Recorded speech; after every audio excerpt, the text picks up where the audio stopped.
This talk was given at the SAGB, Belgrave Square, by Leslie Flint on the 16th of April, 1970. Welcome to the third meeting, sponsored by the Spiritualist Task Force at 33 Belgrave Square. I don't want to say anything about the task force tonight because most of you will have had leaflets which will tell you everything you want to know about us. We've got a very important occasion, and that's evident from the attendance here tonight, and we are very honoured to have as our guest this evening Mr. Leslie Flint, famous Derek voice medium. Some of you will have read about him in the News of the World, should you read that paper.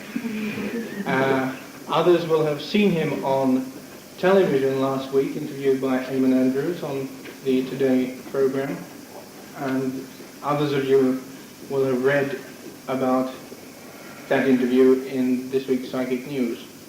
Before we talk to Mr. Flint about his work, we're going to hear a short recording of some of the spirit voices recorded at his seances.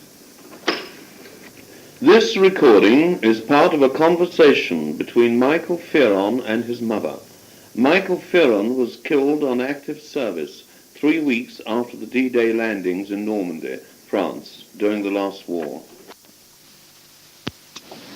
Hello, Mama. Hello, darling. Seems donkey's years since we spoke, doesn't it?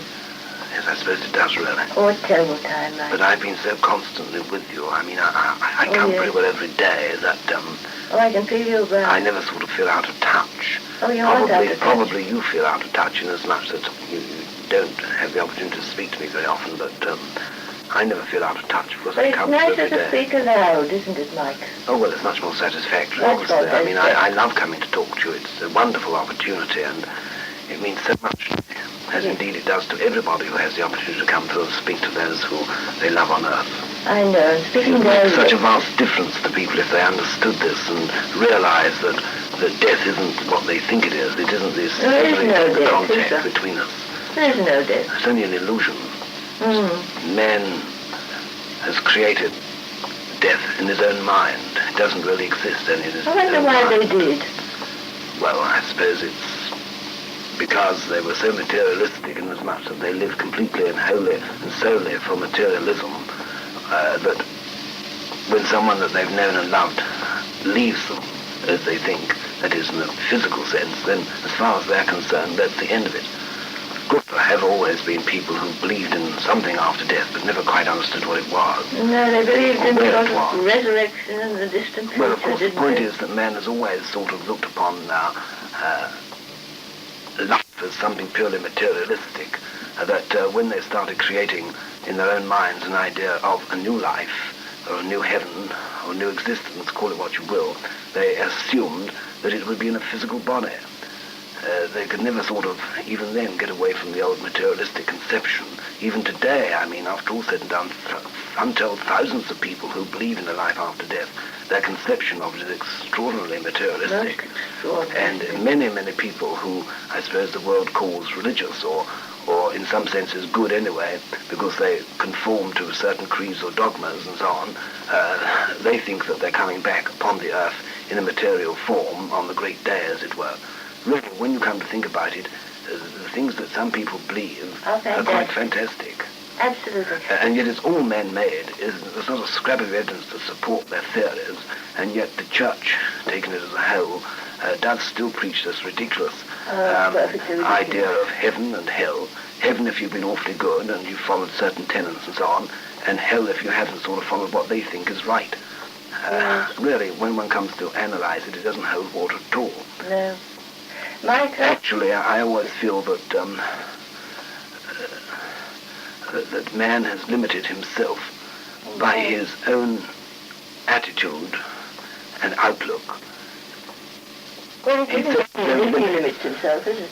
No, not only in that exactly, but the point is that man limits God to a great extent by his own limitation. I mean, once man can rid himself of materialism as regards the things that appertain to the things of the spirit, which may sound perhaps a little bit complicated, but It's extraordinary how man even assumes that spiritual things have a materialistic basis. And they can't get away from the materialistic. No, the point is that they can only think and see and understand something that is physically tangible to them. When a thing gets beyond that... Now you will hear a recording of Rose, a Cockney flower seller who used to have a pitch near Charing Cross Station.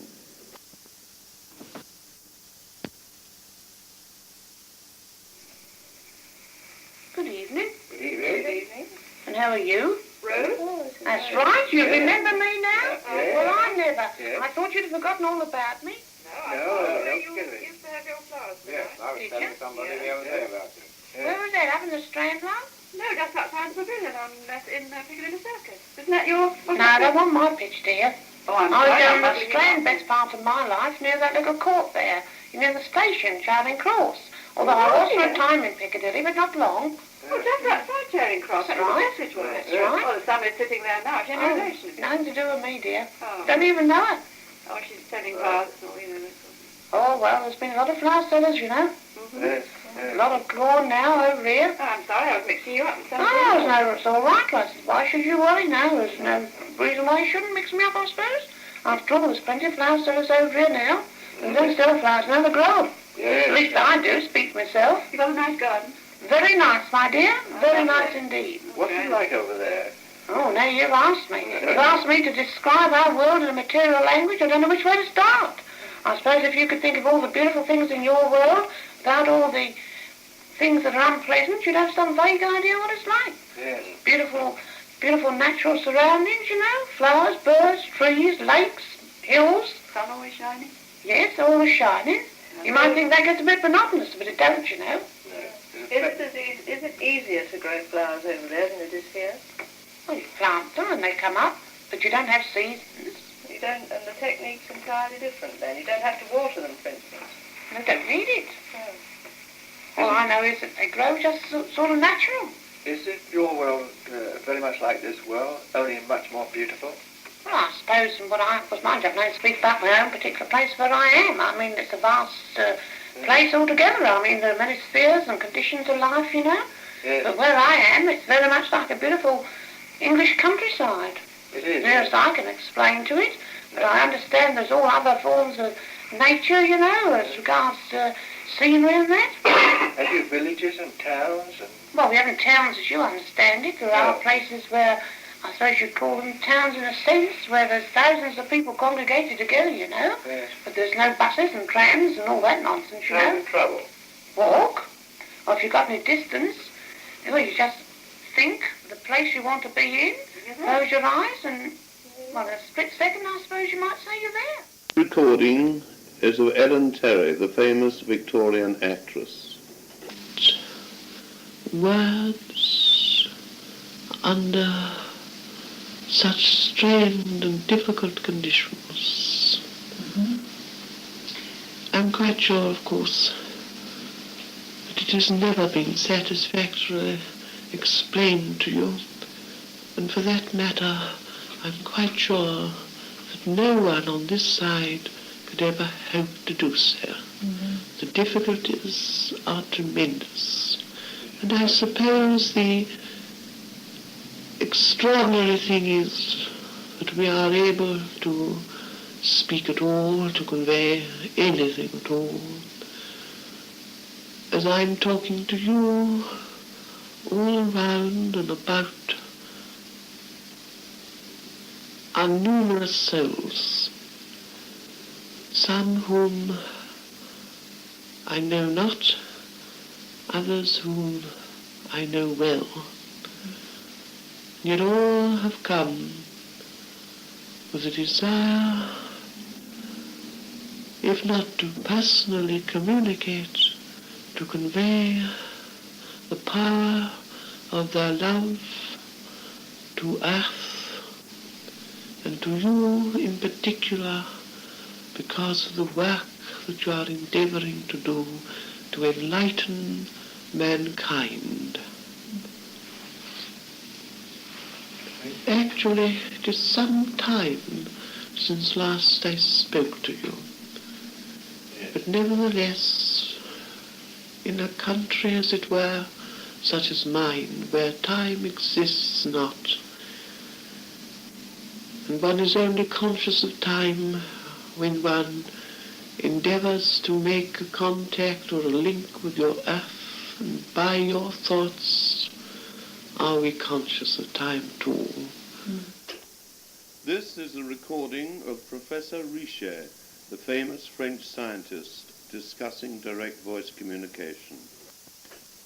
That all communication, our communication, my communication to you, it is the concentration of my thought which is transmitted to you as sound via the artificial voice box, which is responsive and react and vibrate in your harmony condition and give to you my thoughts, or the thoughts of any communicating entity transmitting artificially to you. Let me ask you something. When we're giving these tape demonstrations and I give a small lecture beforehand, am I correct in my description of how you people come through? Oh yes, quite. Of course, we must also remember that there are varying methods, but the chief method and the fundamental method is always the transmission of thought into sound artificially. And that is what people will not and do not realize in your world. Sometimes they question intonation or the sound of the voice and say, well, that sounds rather like so-and-so, or rather more so this or that, you know. That they must remember that the voice itself must be artificially created. It cannot be naturally reproduced as it would be in your own sphere with your own physical body. You are not using the same body. You are not using the same vocal organs. You are not, indeed, you are not even communicating under natural conditions. All communication must to some extent be unnatural. Although we are naturally anxious to communicate and we are desirous of it, the methods that we have to employ are not in a sense natural. They have to be transmitted artificially to you, and therefore the miracle is that you receive anything. These people who carp and criticize, they do not understand the fundamental truths of this. You've had a lot of trouble over this, actually. How do you mean you have had many troubles? Well, in one tape, the voice was criticized quite a lot, you see. Oh, I see. Well, that is bound to be. It is very unlikely, particularly in the first instance of communication, that a person will be able to recapture identically the voice of the earthly body. I do not think that is feasible. After all, what concerns a particular voice is the physical organism, the body, the construction of the larynx and the vocal organs, the education of the individual or the lack of it. In other words, a voice is something which is built up in your world over a long period. And when we reproduce, we must reproduce artificially. And also it depends on how much we can recapture and remember of ourselves. You know, it is not easy. People do not understand this. They should make more allowances. After all, it is what we say, not so much what our voice may sound like that matters. Well, when you're speaking now, are you actually just thinking what you're saying into the voice box and it's coming to us as sound? You see, we build the voice box. The scientists, whose task it is, utilizing the ectoplasm drawn from the medium and also sometimes from the sitters that are present, they reproduce from ectoplasm a replica of the vocal organs necessary for speech. That is held, as it were, in an auric emanation or an auric condition around by the medium. Then we have to enter into the medium's vibration, and the vibration particularly of the auric voice box. And then we have to transmit by thought, and that is automatically reproducing sound in no vibration. Skeptics would find it very difficult to accept the reality of these voices and would probably accuse you of fraud.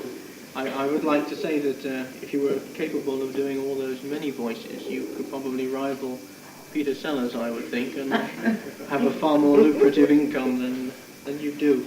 Before I discuss the voices, though, I'd like to ask you a little bit about how you discovered you were a direct voice medium, or did you set about developing the gift?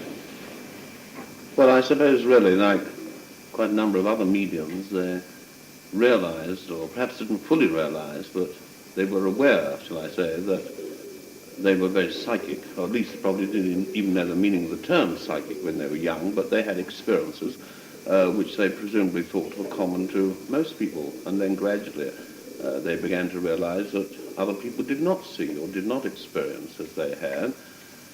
And therefore, afterwards, probably, when they realized this, they began to think they were probably a bit odd and kept their mouth shut. Otherwise, they were going to be in for trouble, like I was as a child. But actually, of course, in regard to the voices, this is not something that just happened. This took a long, long time of development, getting on for 7 years. But previous to the development of the voices, that is, after I'd been introduced into Spiritualism by attending meetings and being told by various mediums that I would be a medium, or in fact in some instances said I was a medium, and they repeatedly said that if I sat with the right sitters, that I would develop psychic powers which would be quite remarkable. Well, I took all this, obviously, with a very big grain of salt. I had this realization within myself that I had this sort of something, but I didn't really understand it or know very much about it. And I went very warily in the whole business of Spiritualism. I had been to various other churches and religious organizations trying to seek a path.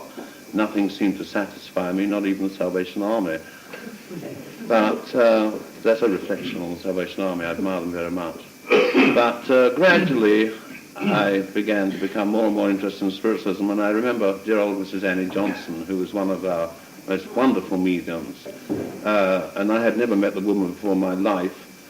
She picked me out of a number of people in the hall. I suppose there were about 50 or 60 there, and she said, "I want to speak to the young man sitting at the back." Well, I don't suppose I'd been to more than half a dozen meetings, and I was only just getting my feet, and I certainly didn't want to be picked out of in an audience. And she said, "You young man," and I looked this way and I looked that way, and there were women each side, and I thought, well, I must be the only man. So I put my hand out, and she said, "Oh, I want to talk to you." And she gave me the most miraculous message, which I've never, ever forgotten. She said, "There's a man here, and he tells me he's a school teacher, and he wants to thank you for what you have done today." She gave me a very good description of him. In fact, if I'd been asked to give a description, I wouldn't have given one as good. And she gave me his name. She said his name is Lewis, and he wanted to thank me for flowers. And then she described one or two other people. But anyway, I'll continue on this point, because this is my first conviction of Spiritualism. Here was I, a complete newcomer, knowing nobody in the hall, really, certainly not the medium. And at that particular time, it was the early 30s, about 1931, it was very difficult to get work, and I was very glad to take anything I could get hold of. So I was working, and I'd only been working about a few days in the local cemetery. And part of my job, which is all very appropriate, of course, but part of my job was that I had to clip round the graves, and I'd been given a job that morning to tidy up a grave that was very overgrown, so I was clipping away, when the grave next to it was very overgrown. I thought, well, I might just as well clip that and make it tidy along that edge. And as I did so, the name on the curbstone came into view, Edwin Lewis, and the date. And it's as if something hit me. And I thought, my God, that must be my old school teacher. And I was so flabbergasted by this, I thought, well, for old time's sake and memory's sake, I'll tidy up this grave and make it look respectable. Well, the other one, I wasn't commissioned to do it, but I did it. And while I was doing this, a woman came and took some flowers off the grave, and these flowers were very fresh. They'd obviously only been put there a day or so before, and she put new flowers and put the old flowers in a bin. So when she'd gone and I'd finished Lewis's grave, I went to the bin, took the flowers out, and put them on his grave. For memory's sake, that night at this meeting, Annie Johnson, who'd never met me in her life, couldn't possibly have known anything about me. She told me about Edwin Lewis. She described him accurately, said he was a school teacher, and thanked me for the flowers. That was my first conviction of Spiritualism. And I thought, well, this is really, so flabbergasting, so amazing. I just thought, well, it must be true. And I sort of thought, well, it ties up with what I used to get, but I was always getting into trouble saying I saw things. And she also described various other people, and I always remember her saying to me, well, one day, young man, you will be doing what I'm doing, and you'll be a wonderful medium. And I took that very much to the grain of salt. The last thing I wanted to be was a medium. But whenever I went to these meetings, which I continued to do for months on end, various mediums who could have known nothing about me described various people, other people. Some I didn't know, of course, some Adam. And they all said I should be a medium and I should sit in a circle. Well, I didn't really know what a circle was. I knew that people sat around tables and tappings and rappings and odd things happened, and I couldn't see myself doing that. I was only then about 17, and I had other things on my mind. But anyway, eventually I was approached by one of the members of the church if I'd like to join a circle. So I thought, well, and here goes, it'd be interesting. So I went along, and these people were sitting round a very heavy, old-fashioned Victorian table, the enormous thing which could have been turned into a billiard table when it wasn't used as a dining room table. They'd been sitting with the gas light turned down, and they'd been sitting like this, and I felt such a ninny sitting with these people, with this damn great excuse me, with this great table, you see, and I thought, well, this is the, but all of a sudden, in the gaslight, half turned down, this bloody table lurched up on end, whoop, like that, and of course all these people were so excited, oh, marvellous, we've never had this before, I thought, God, so I thought, well, I was scared stiff, of course, but anyway, they were so thrilled about the whole business, I thought, well, I don't know, will you come again, I thought, yes, mate, I might, but I said, yes, I think so, and I went home, dark, winter night, a bit scared. And I thought, well, I don't know, I'm getting too involved in all this business. I was interested, but at the same time, I thought, well, I'm young and I've got a life ahead of me. I don't want to get mixed up with spirits too much. But anyway, I thought about it, and I went back and I joined them. And like all circles, after a number of months, everything had been lovely in the garden. We were getting various things coming through. I was going into trance. I got kicked out of that circle, like one usually does, if you know anything about circles. Quite often people get very petty and very stupid. Anyway, I was very young and very emotional, very highly strung, very temperamental too, I suppose. And I used to have the most extraordinary things happen to me. For no reason at all, I suddenly found myself starting to giggle. And I felt such a fool, and they were getting annoyed because they treated it in a very religious manner, which rather worried me. And then all of a sudden, for no reason at all, I'd start crying. And I didn't think this was very good for my nervous system, and neither did they, so they politely asked me to leave, which was probably the best thing they could have done. And then I changed my job. I got a job in a shop, tailor shop, and all this was months later, and I was cleaning the windows on the ladder. I was scared to go too high. I was very scared of heights. But anyway, those windows never got cleaned at the top. But I heard a voice, a woman spoke to me from the pavement, said, oh, I haven't seen you at the Spiritualist meeting. So I said, oh, well, I'm not very keen. I think it's best to leave it alone. So she said, well, why don't you come and have tea? I thought, well, it's an invitation. I didn't often get invited to tea. So I went to this person's house and we had tea. And she said she wanted to start a circle. And I thought, well, somewhere to go, and she seemed an awfully nice person, and she said, I've got some very nice friends who are very sincere, and I thought, well, I'll try again. So from that time I never looked back. We had a marvellous circle which went on for so many years, 20 odd years or more, and in that circle I developed the voices. But during the development of the voices, all sorts of odd things happened. Sometimes I'd go into trance, sometimes I wouldn't.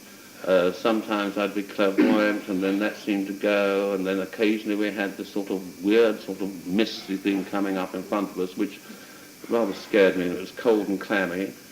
And I suppose, of course, obviously what they were doing, they were just experimenting. They were just seeing what they were capable of doing through my power, I suppose. But anyway, in that circle, I gradually developed, and I used to go, in those days, just go very, very much in trance, and we used to have a trumpet, which I didn't know, only what they told me afterwards, used to whiz around occasionally. And from there, I sort of gradually developed. I don't know, have I gone on too long? No, it's fascinating. Don't stop. No, well, I mean, I don't want to take too long on one question. Leslie, were you sitting with the intention of getting direct voice in that particular circle? Not in the beginning, no, because, you see, quite frankly, the lady who invited me back to tea, who eventually became my wife, she was a widow. I thought there was more to it, but still. But anyway, quite frankly and honestly, she was a very sweet person, and she had been very much in religion all her life. Her father was a clergyman, and she'd become interested in spiritualism through her husband's passing. And we had this wonderful circle. It really was a wonderful circle. And from that, I never really looked back. I think I've gone off the track, haven't I? I was asking you whether you were intending to develop derivatives. Oh, well, I know. I wasn't intending, really, in a sense, I suppose. I wasn't intending to develop anything. I really went, in a way, to be pleasant and to oblige. I was asked to join, and I thought, well, there's somewhere to go. And in those days, I hadn't got 2/8 of a penny. I was glad of a free cup of tea or coffee, you know. And she was a very sweet woman, and her friends were very nice, and they were very sincere, and we had a very enjoyable, happy evening. Of course, I would like to say at this point that, of course, naturally, when you sit in a circle, you have an objective. That's human and natural, and you don't want to just sit and not anticipate anything. That's all very human. But I think the art of sitting, or shall we say, you're more likely to obtain results in sitting if you don't have any sort of fixed, definite idea. I think the whole idea of sitting is that you sit there and say, well, here I am. If you can do anything with me, well, it's up to you. I'm only here because I want to be of some service. And I don't think, well, of course, I've always said this, you cannot demand or command. It's true, you may be given some guidance from perhaps some medium or some mediums, and they may say, oh, well, you should sit in a voice circle. Well, I usually find that, now I'm going to be awfully unkind, but you must forgive me, I'm an unkind person. But often you find that people go to spiritualist meetings, and often when the mediumship flags, they usually bolster it up a little bit. You should be a healer, dear, you know, or you should be a voice medium, you see. Well, I'm not saying they're not being sincere, but that's very naughty of me. But the whole point is that I do think there are so many messages given which give people sometimes a wrong idea, a wrong impression about themselves. I really believe that if you sit in a circle, you sit to put something into it, not necessarily to take something out of it. And of course, let's face it, the reason why so many circles close and fold up, I think, is obviously because so many people anticipate so much and expect to get something out of it and not perhaps put very much into it. But I think if you have been told that you have got, shall we say, a certain form of mediumship, and you've had it confirmed by from various mediums from different sources, particularly when there can be no collusion and the mediums couldn't have passed on any information one to the other and that sort of thing. In other words, if you have some conviction with some evidence to support it that you have a particular type of mediumship which could be developed, then it is obviously a good thing to sit in some sense with the idea of developing that. Because in any case, for physical phenomena, there are certain, I hate the word laws, but there are certain, not even rules, but there are differences, of course, in a mental circle and a physical circle. In a physical circle, you invariably sit in the dark or a dim red light, and usually the person who has got this sort of extra plus power, whatever it is, they usually sit in a corner or they have a cabinet so that it can conserve the power. So for a physical circle, in that sense, yes, I suppose you, to some extent, should have some knowledge of what's going on or what you're sitting for. And sometimes, of course, you get a dual mediumship, where it might be husband and wife, or where if one is not present, then nothing will manifest at all. I mean, it's very difficult to explain fully. But Leslie, you appear to have broken some of the rules in as far as... Oh, I break all the rules. I don't believe in rules, but I'm just saying the usual, what people expect or think, or, Well, what one normally expects, or perhaps I'm wrong here, but of a direct voice medium or circle, is that the medium is usually entranced and trumpets whiz around. And this happened to you in your early days. Oh, yes. Well, in the early days, yes. It's different now, isn't it? Oh, well, I don't go into the trances, thank God. I often think some of my sitters are in trances because they never seem to respond very well when somebody speaks to them. I mean, quite honestly and frankly, I very, very, very seldom go into a trance. It's a very unusual thing if I do. I might sometimes be so bored because after all said and done, it's bad enough having one's own relations without listening to other people's. And sometimes what may be very important to the sitter, of course, is not important to me. Sometimes, some of the things that one has to listen to in a séance room are so, absolutely fantastic. I've learned more about human beings sitting in the dark than I've ever done outside of the light. But why is it that you don't use trumpets now? It's not necessary. I mean, after all, the trumpet is merely used to amplify the voice. And also one must bear in mind that to move the trumpet about from place to place obviously is going to take a tremendous amount of energy or or power, whatever you like to call it, and in doing that it may amplify the voice, and it may take the voice further away. But the point is, from what they have told me, I only repeat what I have been told, not what I necessarily think is so, what they tell me, that it is easier and better for them to work, as they say, within my auric range, or my auric emanation. If I'm feeling in good health and the conditions are good, then they can move the voice further away. But the trumpet, of course, is only used to amplify. Leslie, when you were interviewed on television, you mentioned the researchers are now working on trying to prove the reality of the voices. Can you tell us something about what it is? Well, now, this is something which is really of such a private nature, and the people concerned are not anxious for it to be openly discussed. All I can tell you is that over the years, of course, I have been researched, if you like, by all sorts of odd bods, some highly intelligent ones, and some who haven't got a clue, and some who think that by asking them to sit for research, they get some nice free sittings, because they never charge that sort of thing. But no, so what we are doing now is, I'll give it to you in this sense, or part of it. Now, I don't even fully understand this, but the idea is to get the voices into a microphone that is in a soundproof box, which will then be taken onto a tape recorder, which means that no human voice, no human agency could possibly get through into that microphone and get recorded onto a tape recorder. That is only part of it, but that is, and also we're hoping to do something with infrared and trying to get, if possible, now Mrs. Green, with all due respect, is a very sweet woman who sat with me for years. She said something on television about if you had an infrared camera, you could photograph the voice box. Well, I was very annoyed with her over that, because there's no guarantee that you can necessarily photograph it with infrared. It's possible. I believe in facts. I mean, poor Betty Green, bless her heart, she meant well. But we don't know if we can photograph this in infrared. One can only hope we're going to have a go at it. Well, because of her question, I was going to ask you whether infrared had been... Oh, yes. Years ago, because I've done so many of these damn tests, and they never get you anywhere very far. Sometimes they're successful, sometimes they're dead washout. A lot depends on the people, of course. Oh, yes, some long time back now, we had a whole series of these. They had in other words, they had microphones put around my throat, which were connected up to a loudspeaker. So if I had a tiz in my throat or made the slightest little noise, it came booming through the speaker. And then they had this infrared telescope, which you could see in the dark. And we got some result with that.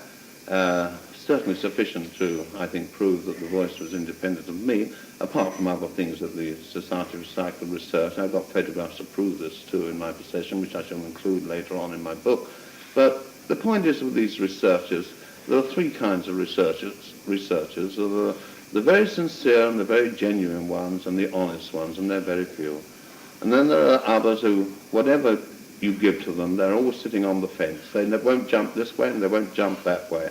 And of course, it does mean often they can get sittings for nothing, which is very useful. And of course, the others, well, I don't quite make of those at all. They're most weird creatures. I mean, they call themselves researchers and they don't know the first thing about anything. But I've got very odd views about researchers, but I'm very fond of some of them. Some of them are my best friends. We know that, I think you said for every famous voice that communicates, there are 100 ordinary people. Oh, well, but it's the famous communications that have made you famous. No, that's not true, because people knew you before. Oh, I hope so. But in recent years, yes, right. And the publicity has been angled on the famous communicators. Why do you think it is that so many famous people have returned to your mediumship? It's not a difficult question to answer, I suppose, really.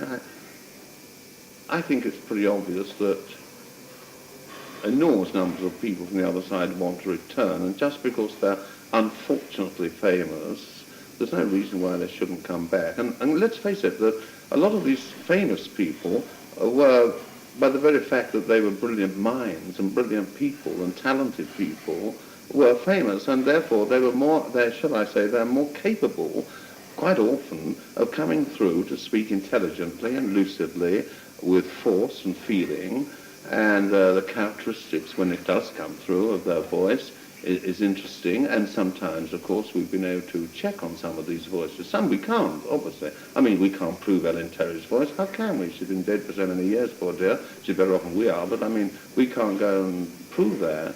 Although, with a lot of the voices, we have been able to check up through people who knew the person personally, and they have said, oh yes, that's so-and-so's voice. But not always. I mean, we're bound to have this. There are bound to be voices you can't prove. But the idea of people coming from the other side, I think when you get someone who is very important, or was important, not necessarily important on the other side, maybe just the reverse, they might be in the astral.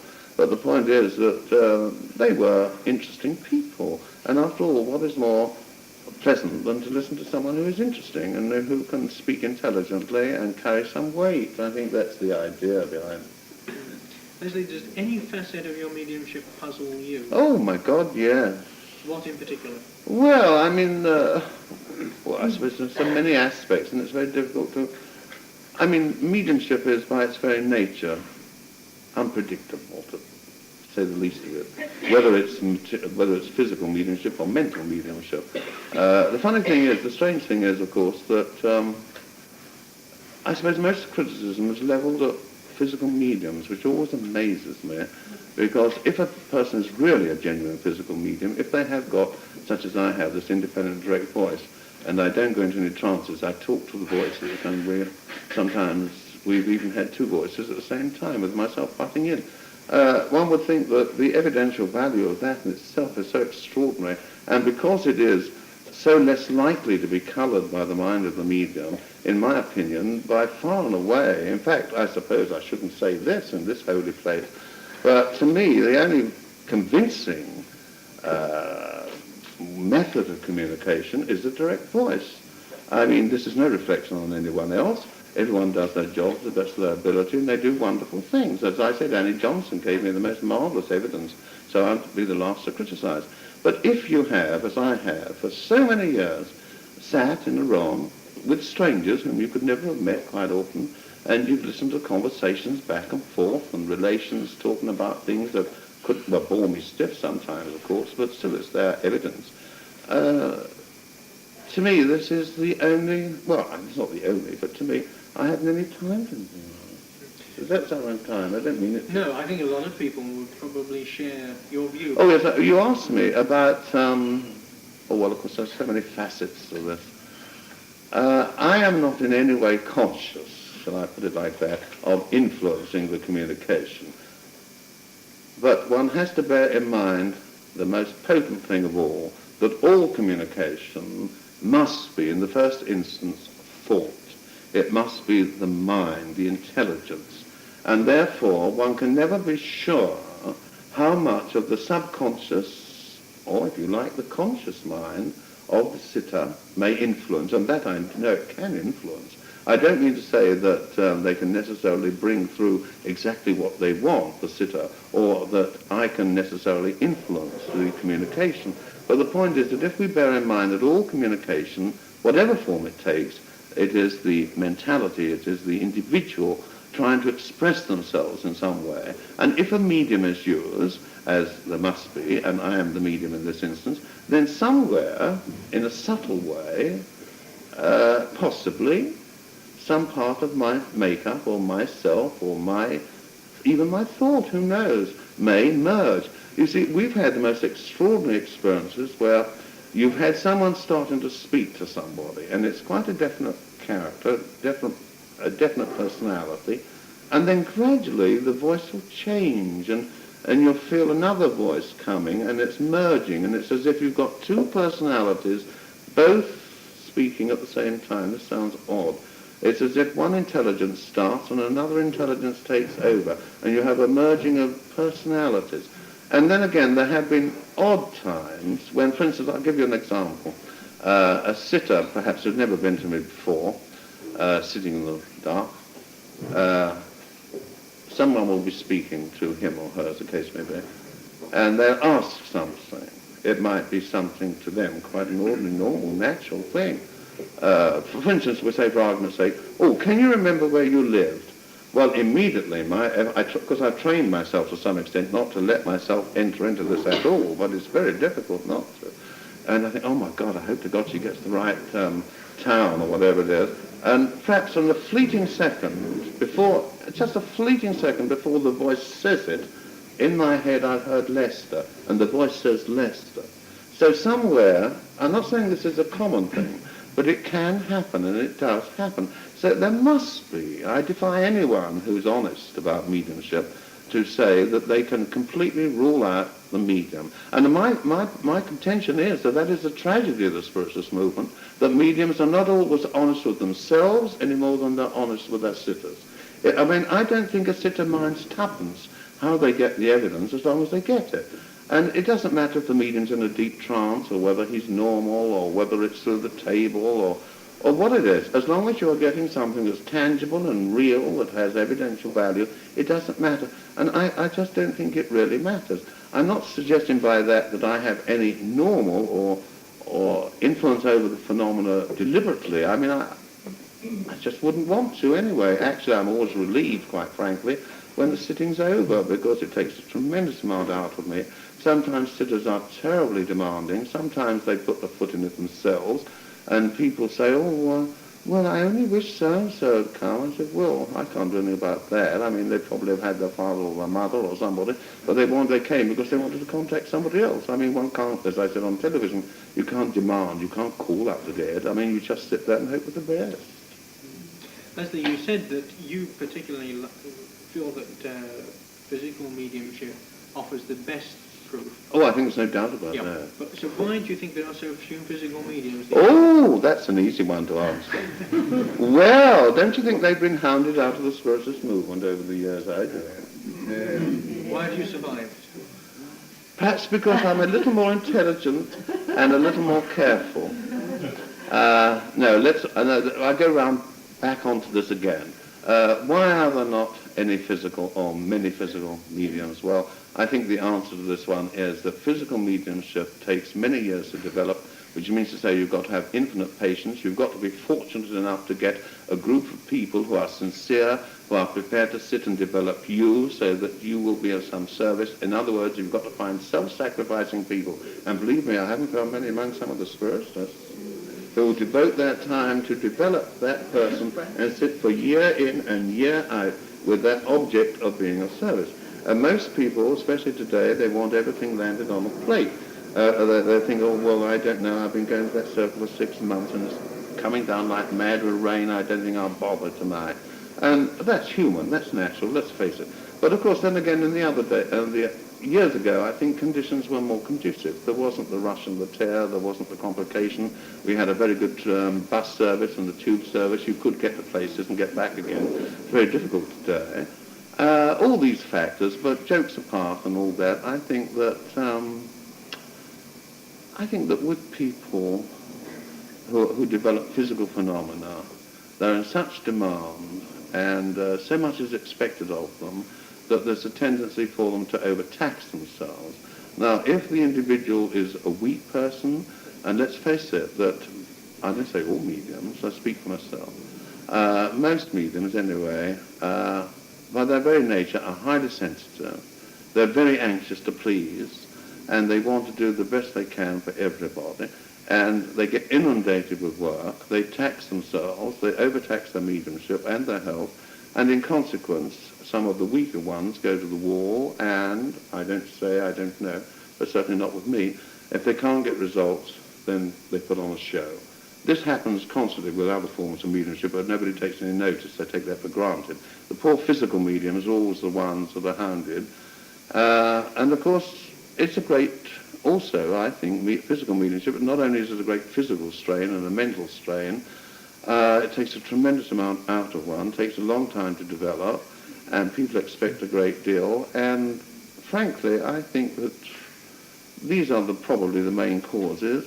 And it's dangerous, let's face it. I mean, it only needs, somebody only once in the whole of my career did some stupid clot switch a light on.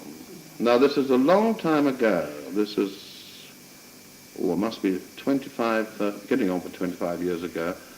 And a strange thing about this young man, I was very sad about it, because a woman who'd been coming to me had been going to a hairdresser, and this hairdresser boy had been terribly upset because his friend had just been killed during the war.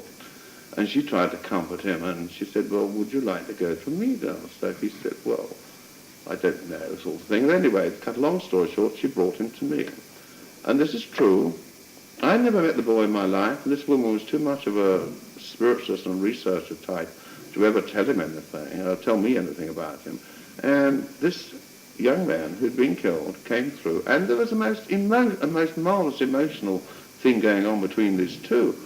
And it was so obviously true, but obviously he went away and he thought about it, and he thought it was too marvelous to be true. So the next time he came, and he came with a friend. They arrived late, very convenient, and we sat, and towards the end of the sitting, and the power was getting down, in those days I was in trance. All of a sudden it switched on a light. Well, I sort of came to eventually. I was so ill for weeks afterwards. You see, there are dangers to this which people don't understand. And that is why I also think a lot of physical mediums will not take any Tom, Dick or Harry that rings them up for a sitting or writes to them for a sitting. And now, in the old days, the days of which I speak, as you probably know, I used to sit for anybody. I used to want to help the world. Everyone used to ring up, oh, Mr. Flint, can I have a sitting? Can I come and can you fix me in a group? And then I had all those big meetings at the Kingsway Hall, the Skull, and the town halls over the country. Looking back on it now, I wonder that I'm still here. I'm amazed that I'm still here. And the point is that there are terrible dangers in physical mediumship, which a lot of people don't understand or appreciate. And the medium does take his life in his hands. I just think this is the answer. That it's a combination of several things. I mean, everybody today, they're all being told they're going to be healers, and everybody's healing everybody. Soon nobody's going over the other side.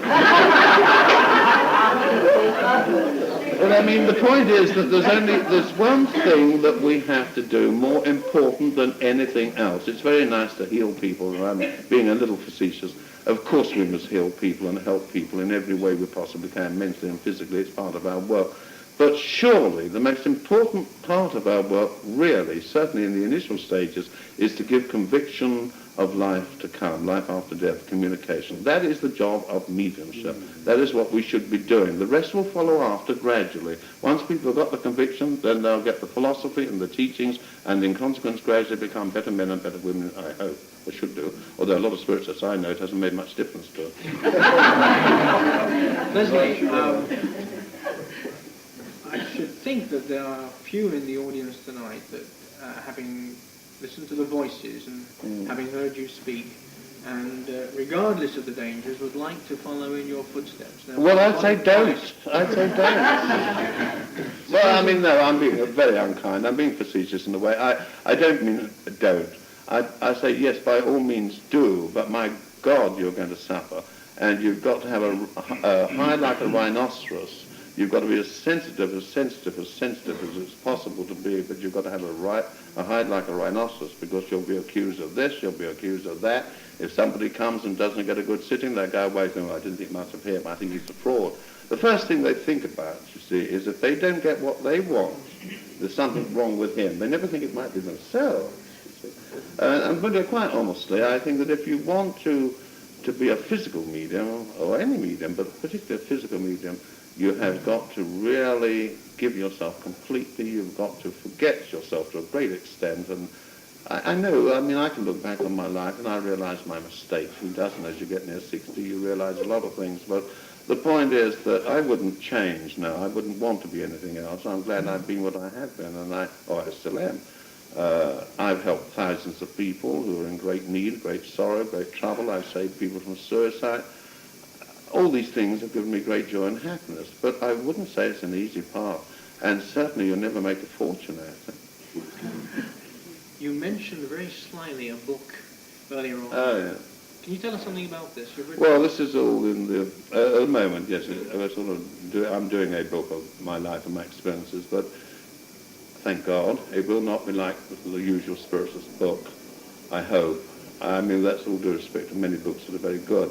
But I want it to be a real, factual, honest-to-God book with humour, with experiences from a personal point of view, as it must be. I mean, I think there's a need to get to the public, the ordinary people, the man in the street, and the kind of book I want to write is the sort of book I hope, will have some weight in that direction.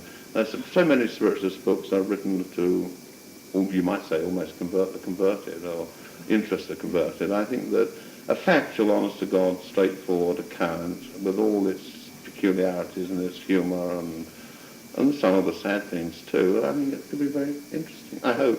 When can we expect it? Oh, my goodness me, depends on whether the publisher can get it out. Well, maybe for Christmas, who knows, but it's going to be well underway. That's your Christmas present problem solved already. I haven't asked all the questions I would like to. I'm going to leave it to the audience now. We've got a few more minutes left. So, no, I'm really in for it. Yes, the gentleman right away at the beginning. You spoke earlier, Mr. Flint, regarding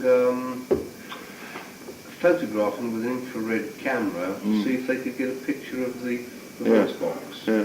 Has this actually been managed yet or not? Not to my knowledge. No, not with me, anyway. No, the reason I asked was that colleagues of mine are bringing into this country. I can't tell you what the camera is because it's purely for very high security reasons. A camera which is capable of photographing in the dark and projecting onto a screen at a distance like a television. And if you light, it will actually photograph in the shadows at a terrific distance. And when this has been, it's been constructed now. If you're interested, like, if it's possible for me to obtain them to give you the use of this camera. I appreciate that very much. I'm always interested in anything that's intelligent and like to meet me afterwards and see how to contact you. Yeah. As soon as it's ready. Well, we can think about it and discuss it and see what can be done. I think it's very kind of you. Thank you. Next question. Yes, ma'am. When you said just now about the word Leicester coming into your mind an instant before the word, I think surely that is normal in clairaudience. You get the thought an instant before the word. That is quite normal. Yeah, in clairaudience, but I'm a voice medium. Independent direct voice medium, which is a separate... your thoughts just the same? Oh, it could well be at times, but I've not found it a common thing. It's much more of a rare thing than a common thing. Maybe it's a second time like then. Probably. May I also ask, on behalf of someone who can't be here tonight, would you say a sheer desire for physical mediumship is the best way of encouraging it, or is that a deterrent? Well, I think this is one of those questions that I don't think that, well, I mean, naturally, it's human nature. If you desire something, in a kind of sense it does help to pull it towards you, but then again you've got to have the power there in the first instance. Yes, assuming they have the power. Well, if they got the power, yes, and then of course the thing is to do something about it and sort of, you can't will it, but I mean you can sort of create the atmosphere with yourself and around yourself to help it to develop, I mean you can't force anything. It'll take years probably.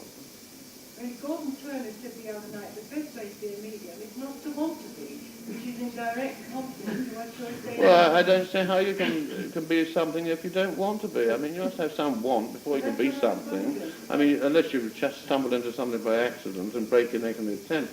I think you've got to have the desire to do something. I mean, thank you. Well, that's what I would have thought anyway. I mean, I don't see how you can be something unless you make some attempt. This goes back on what you were saying earlier, though, that if perhaps it might present a barrier if you sit with the intention of being something when in fact you want. Yes, I see that aspect to it. But then again, you see, as I said before, if you sit in a group or a circle in your home, a little home circle, which is the best thing in spiritualism, I think, and you sit and you all know each other, you all trust each other, no one's got any sort of angles or desires apart from the common good, or at least they shouldn't have, and then that is the best way to sit, and then gradually you develop and find out what you are presumably best suited for, or what will develop.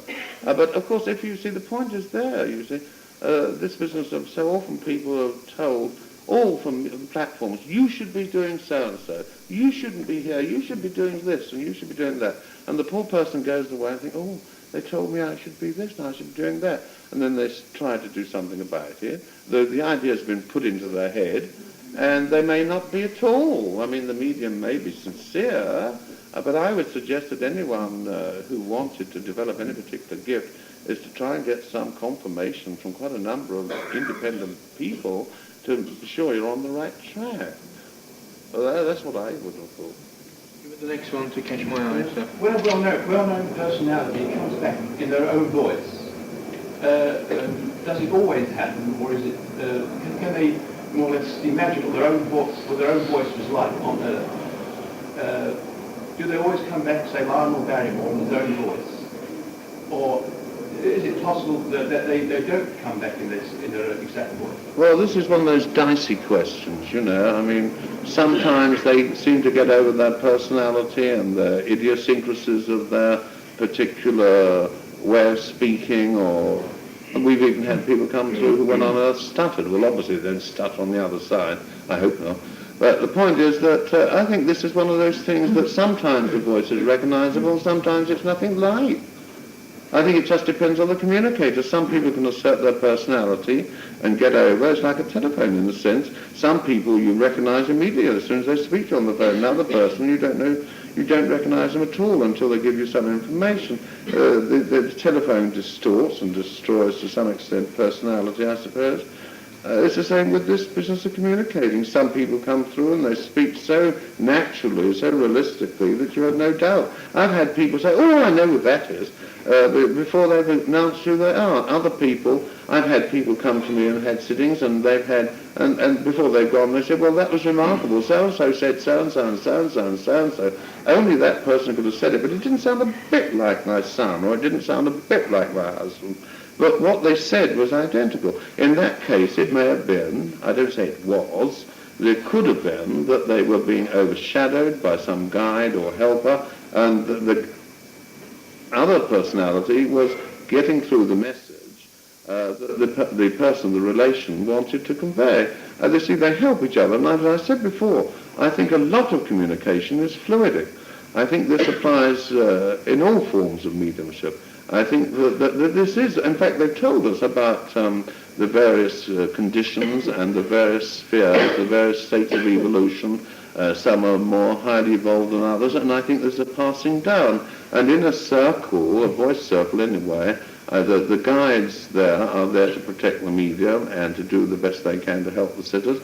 And I think that when they find somebody who obviously is going to make a proper muck-up of it, they say, oh, well, we'll have to do something here, and they transmit their thought. In other words, they push their thought through with the individual who's trying to communicate, and you get this weird, as I said earlier on, this sort of weird sort of merging of personalities. Therefore, you don't recognize the voice, but you get the message. You see, this is what I think. To actually the voice box and the larynx to match them up. It's Well, another thing, you see, which we've not even touched on yet, of course one needs hours for this business, the voice box, by its very nature, which is built up, presumably, from what they tell me, from the ectoplasm, which is drawn chiefly from me. Sometimes the sitters make a contribution, not much.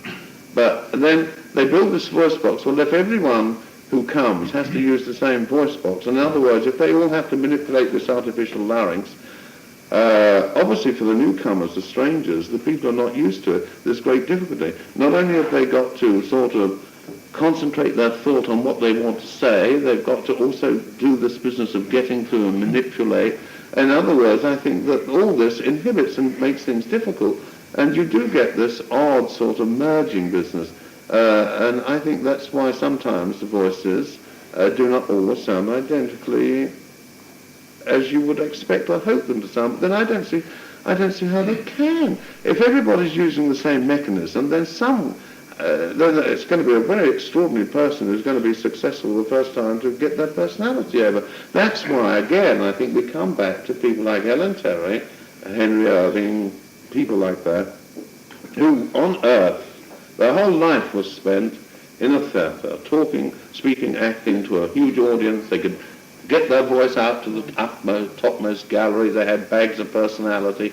They had experience. And these people have this plus something which we ordinary people don't have. They have this tremendous ability and personality, and they get it over. Whereas poor Aunt Fanny, bless her heart, she's standing there during this wanting to say something, and she probably makes an awful mess of it. She does her best, and she probably gets her message to some extent, but it may not sound like Aunt Fanny.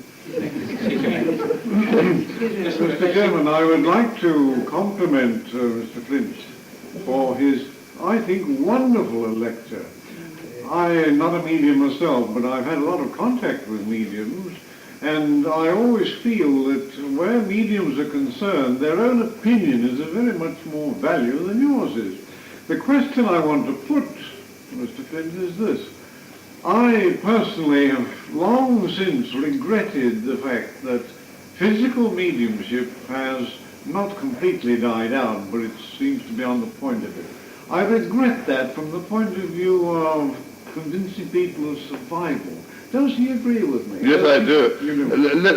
Really, you know, let's face the facts, the true facts of this whole business. This movement was built up on physical mediumship. It was built up on it with Lodge, Doyle, Flammarion, all these great scientific minds. It was the physical mediums that produced the results and had the full basis of spiritualistic phenomena and activity. Spiritualism is based on it. Without it, it's going to die gradually to some extent. I mean, I feel this is so vital. I've said this so many times. People say, oh, physical mediums, you know. But we must have physical mediums. They are the only ones, especially with modern science, who are going to prove to the world the reality of communication between this world and the next. I mean, this is no disrespect to other forms of mediumship. Every medium plays his or her part and does the best according to his light. But I still feel, and I think this is true, you pick up the classic books on this subject by Notzing and all those people, Doyle, Lodge, Flammarion, they are all on the evidential value of something tangible which is really physical. In other words, it's bringing the spiritual into the physical so that we have some conviction. I mean, so much is done in other ways which serves a very good purpose. It arouses interest. A lot of people get marvelous evidence from clairvoyance and what have you. But where the mind enters in, with all due respect, error creeps in, confusion arises, doubts, and then people say, oh, well, was it telepathy? Did they pick my thoughts and so on? In other words, I honestly believe that the tragedy of the spiritualist movement today is that not enough encouragement is given to physical mediumship. It's more or less ignored. It's very seldom, well, there's not much to write up, let's face it. And of course, let's face the truth too. There has always been a lot of jiggery-pokery. There have been some very bad characters who were not genuine, and there have been also, I know at least 2 mediums who had marvelous physical mediumship, but they couldn't keep on producing it, and when they couldn't produce it, they were weak characters. They'd been weak anyway in whatever field of activity they'd been in. They started to fake it. Then all the good work that they did was thrown to the winds. All the wonderful sittings they'd given, the conviction that people had, people began to think, well, was my sitting genuine, you see? And that is the tragedy. But the whole, because this business of mediumship is the most complex thing. And really, quite honestly, I think that sitters, to some extent, should be as educated as indeed the medium should be educated. They should be educated in a sense how to sit. I think that one's got to be analytical and critical. I'm terribly analytical and critical of my own work. I'm critical of myself as a person. And I think the older one gets, the more one should be. I think of all the stupid things I've done, and I can see it only too well why I preserve what bit of mediumship I've got left now. And I say bit because it's not as good as it used to be. But in the old days, I used to give sittings morning, afternoon, evening, groups, big public demonstrations. I was killing myself. No medium can do that. You've got to face the fact that you cannot just go on and on and on. You've got to be strong within yourself and say, no, I can't do this. I will do so many sittings. And then if you sit under your own conditions and your own environment, you're not responsible to anybody else. If somebody comes to you from a long distance and has a sitting and you don't get anything, you can say, well, look, I'm awfully sorry. I couldn't get anything this morning. Obviously the power's not there with me. I'm very sorry, but if you'd like to try again, we'll have another sitting. And I think the medium is always best working under the conditions which he knows are ideal for his particular phenomena or work. You cannot turn on the proverbial tap, and too many mediums turn on the tap, and what comes through isn't very clear water. Thank you, Mr. Flint. I'm glad you agree. No. Gentleman on the back, this must be the last question, I'm afraid. Looking at you, Mr. Flint, I almost feel my question is superfluous, but what did it really cost you in suffering? Suffering? Yeah. Well, don't you think in life every human being who's worth his salt, who is a decent sort of person, likes to feel that people believe in him, they have faith in him, that he's not sort of telling a lot of lies, or he's not putting on an act. You know, the first thing that a medium will have, apart from physical mediums, mental mediums too, but much more physical mediums, people will start saying, oh, well, of course, he's a fake. They don't seem to think that they're taking away your character, your feeling of well-being, and when people come to you, you think sometimes, I don't bother now so much, I got used to human beings, but you think to yourself, well, I suppose this one probably thinks I might not be genuine. You know, this horrible feeling that one must have within oneself of being doubted. I mean, for instance, it didn't worry me in that sense now because I've developed my skin like the rhinoceros, and it's the only way you'll ever be a good medium, let me tell you, as sensitive as you must be underneath. But when Eamon Andrews said something about throwing one's voice and all that business, it's not very nice to have someone suggest that you're earning your living by faking and battening on other people's unhappiness. And this, believe me, is something every medium has to go through, and you've got to sort of say to yourself, well, this is it, this is my job, and you just got to accept the fact that you're going to be doubted, you're going to have unpleasant things said about you behind your back, very rarely to your face. Wouldn't be so bad if they did. You know, I mean, it's just that if you're a human being, you just don't naturally like to feel that people don't trust you or they haven't any faith in you. I mean, most people have, thank God, but there are always people who will think the worst, and one has to accept it. I suppose this applies in other fields of life, not just only spiritualists, I mean, dash it, but it's not nice, you know.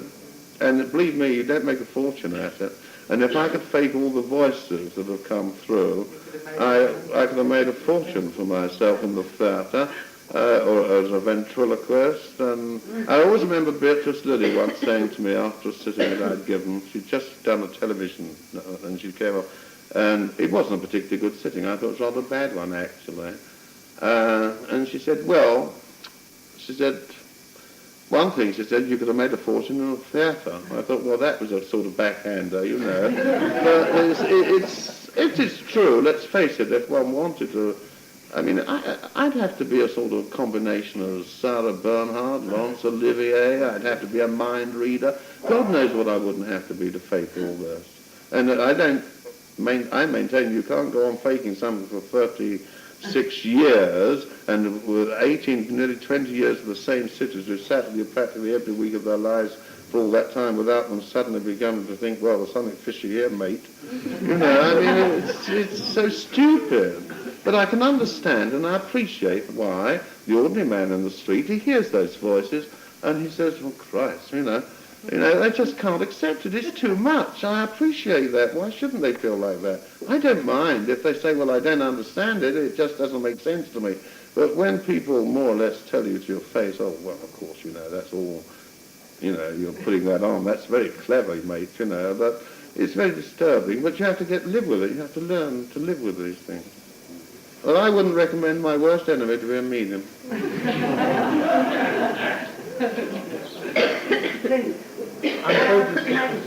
Thank you very much for mentioning his mother's name, Mrs. Annie Johnson. Oh, bless your heart. I didn't even know you. Thank you very much. That's a pleasure. Thank you. Thank you.